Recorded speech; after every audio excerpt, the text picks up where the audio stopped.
Welcome back to Green Hill Farms. I'm going to show you our garden tour of our front garden.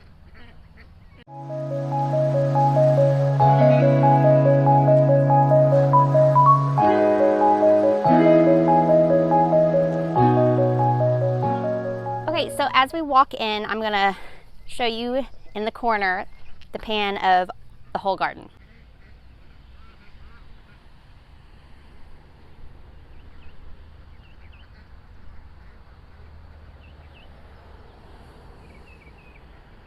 So I'm taking you on a tour of our front garden, which I call the pretty garden. We have a backfield garden that isn't quite as aesthetically pleasing to look at, but it's growing things, doing pretty good. The front garden is just a lot better. So here is our pretty garden. Box number one, we have carrots on this side and tomatoes on this side. We're doing tomatoes on the west side and lower crops and peppers on the east. And that's because we don't want afternoon sun to hit our pepper plants mostly, and it'll help shield afternoon sun to the greens and lettuce that we're going to try and grow. The only thing we did for each box is we tried to keep all the same tomatoes together. For one, it makes it easier to harvest. That's actually the only reason. For me, that's the only reason I did it. So in the first box, we got carrots, red zebra, some sorrel, red leaf lettuce, and a couple peppers. Here's our next box. Again, we got more carrots, tomatoes, tried to put them on the west.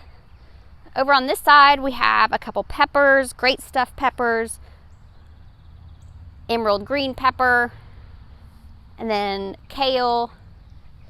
This plant we got from a local sale over at Bell Urban Gardens, and this is a cayenne flame. My daughter's really excited about this one. She loves hot peppers. I have not trimmed this one. I did once, but it's looking pretty good. And we also have cilantro throughout a couple of our beds. That's supposed to help with some pest control, plus I love cilantro. Kale, red leaf lettuce, 2 huge cabbage. These are doing beautiful. I haven't had any pest issues with these so far, but I come and I check every day under the leaves. This bed looks really, really good. Here again is one of our newest beds. Mainly has the greens going in a row. We got arugula, bok choy, red leaf lettuce, and then sporadically through here, tomato, I believe that's an okra, and then a tomato in the back corner. And these 2 big pots are blueberry plants. They're not producing anything. I didn't pay attention to them, if we're being honest. Now let's move on to another one. Here's our 4th box. We got red leaf lettuce. The tomatoes aren't on the west side of this box. They're more in the middle towards the east side. And that's because we have this huge trellis where we're going to be growing things up and over. And so that will shade the tomatoes in the afternoon. So we've kind of pulled them this way to make sure they get enough sun. Green leaf lettuce, some sorrel, pepper plant, kale, and these are our beans, green beans. I originally thought that they were trellising beans, not bush beans, so I had them up against the trellis hoping that they would grow up, and I started to realize, no, they're bush beans. They're not going to grow. This is our transplant box from Plants in the Back Field. We got a tomato. That tomato my daddy gave me. Marigolds. Green bell pepper. Green bell. See, here's one of our transplant, most likely failures. It is a marigold. Not doing so happy. But then we transplanted this marigold, and it's doing beautiful. So you never know.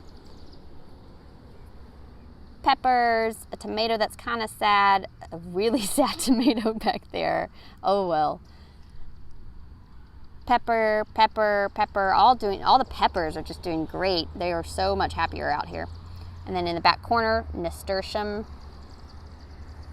bells of Ireland, bells of Ireland. So transplant box, pretty happy with the fact that most of them are doing well. On to our 6th box right here. This box is flowers, only flowers. We got a bunch of flowers that I don't remember what I put in. I do know these are amaranth, and then there's bells of Ireland in here. But honestly, it's gonna be a surprise. I'm excited because I don't know what I did. I wrote down all the flowers that I purchased so I could go back and look at that, but I have flowers everywhere throughout on our land. So I don't know exactly what I put in here. But it's looking great. Everything, we'll get a closer look.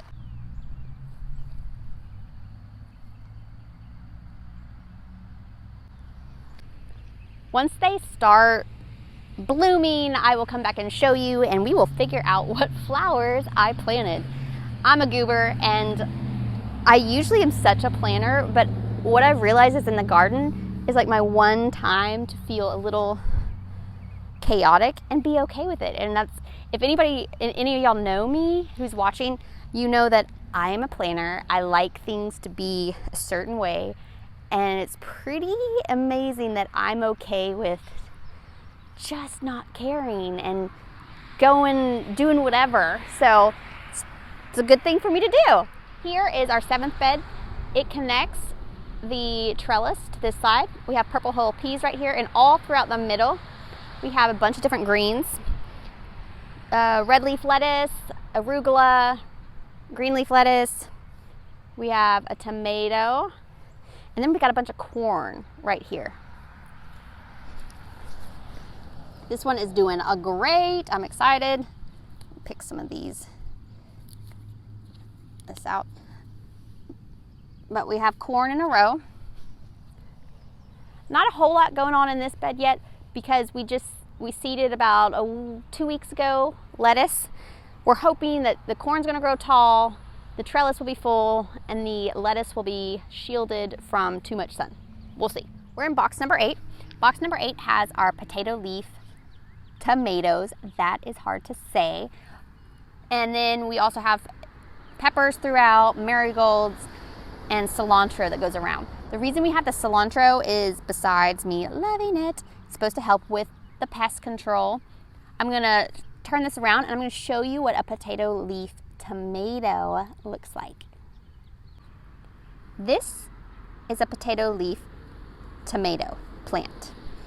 These are yellow brandies, and then I have 3 of those. And then I have this one. This is a hillbilly. What is it called? Just a hillbilly. I don't know. But we got this from Whispering Willows. So we got this hillbilly plant, and it is a potato leaf tomato plant as well.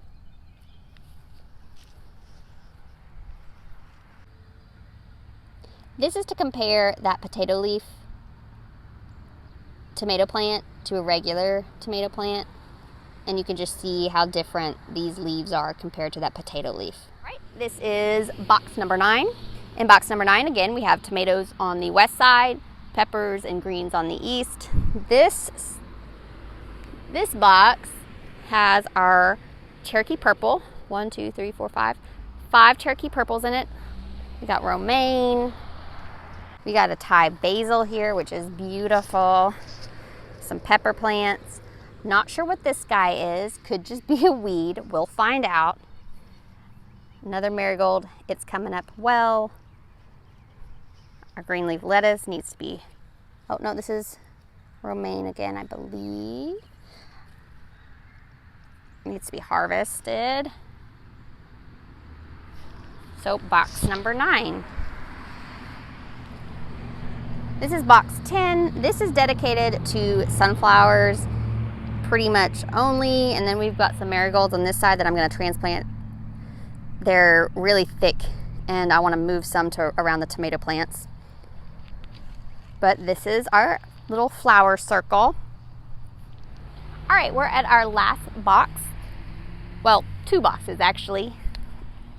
The first one closest to me has tomato plants. These are beefsteak. We do have some sorrel in here and Thai basil and kale way at the end.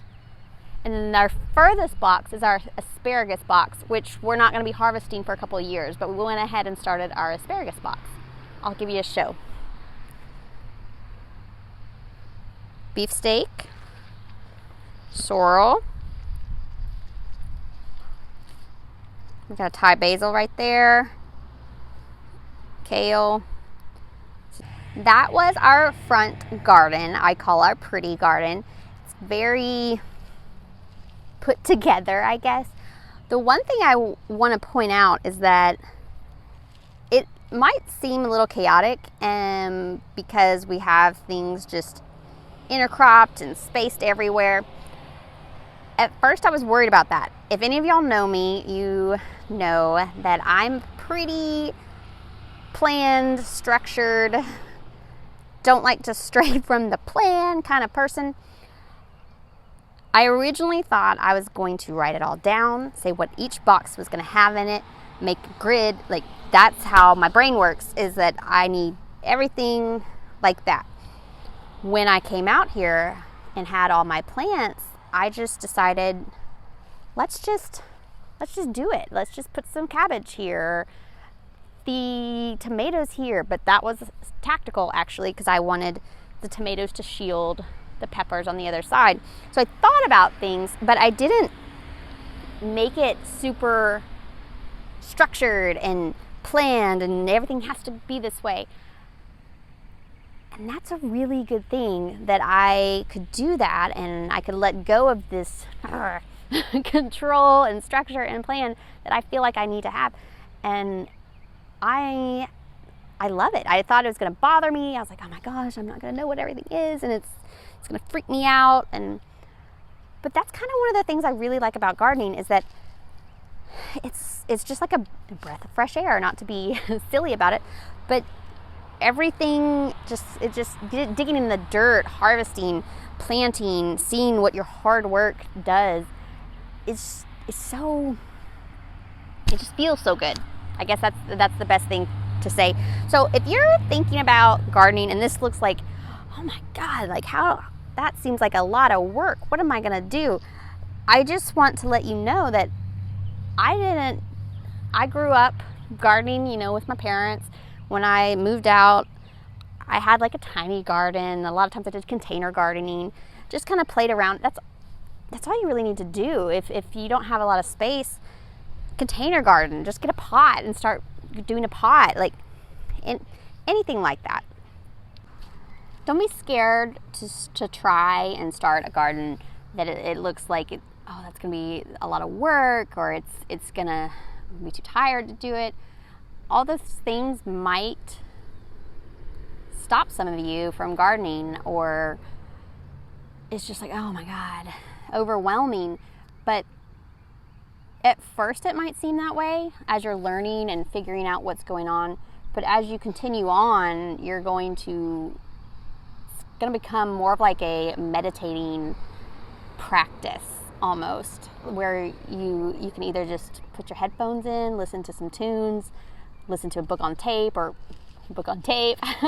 whatever as you're digging and doing things in the garden, or just listen to the sounds of the birds, which I'm a huge music fan. I listen to music constantly. You would think people would be annoyed, like I have music on even when I'm not there, so when I come home it's still on. I love music. But oddly enough, I come out to the garden and I just like hearing the birds and the ducks quacking, and I'm taking that in, and that's pretty different for me to not have the music on. You're going to learn a lot about yourself when you are out in the garden and doing things, because you're just there with your thoughts and you're thinking about what you're doing in the garden and focused on that, and then your brain starts doing other things like it always does. It's just really cathartic, and I really enjoy it. Helps with, life stressors. So give it a try.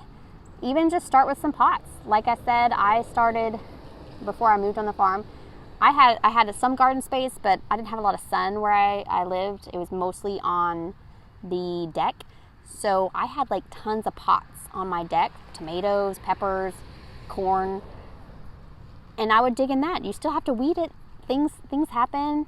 You know, it's still gardening. Just give it a go.